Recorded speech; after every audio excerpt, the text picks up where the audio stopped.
உலக புகையிலை தினத்தை முன்னிட்டு கோவை பந்தய சாலையில் ஸ்ரீராமகிருஷ்ணா பல் மருத்துவமனை சார்பாக சைக்கிள் விழிப்புணர்வு பேரணி நடைபெற்றது.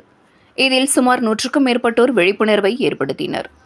ஆண்டுதோறும் மே மாதம் 31ஆம் தேதி உலக புகையிலை தினமாக கடைபிடிக்கப்பட்டு வருகிறது.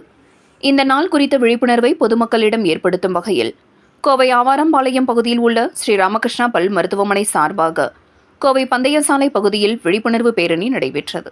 இப்பேரணியை SNR அறக்கட்டளையின் நிர்வாக அறங்காவலர் சுந்தர் மற்றும் பந்தயசாலை காவல் நிலைய ஆய்வாளர் கந்தசாமி ஆகியோர் கொடியசைத்து துவக்கி வைத்தனர். இதனைத் தொடர்ந்து மாணவ மாணவியர்கள் பதாதைகளை ஏந்தி ஊர்வலமாகவும் சைக்கிளிலும் சென்றனர். இப்பேரணியின் வாயிலாக புகையிலை பயன்பாட்டின் தீங்குகள் குறித்த முக்கிய கூறுகள் எடுத்துக் கூறப்பட்டது. இந்த நிகழ்ச்சியில் SNR சன்ஸ் அறக்கட்டளையின் தலைமை செயல் அதிகாரி CV ராம்குமார் மற்றும் SNR அறக்கட்டளையின் தலைமை நிர்வாக அதிகாரி மகேஷ்குமார், ஸ்ரீராமகிருஷ்ணா பல் மருத்துவமனை முதல்வர் தீபானந்தன் உள்ளிட்ட ஸ்ரீராமகிருஷ்ணா பல் மருத்துவக் கல்லூரி மாணவ மாணவியர்கள் என பலரும் கலந்து கொண்டனர் என்பது குறிப்பிடத்தக்கது.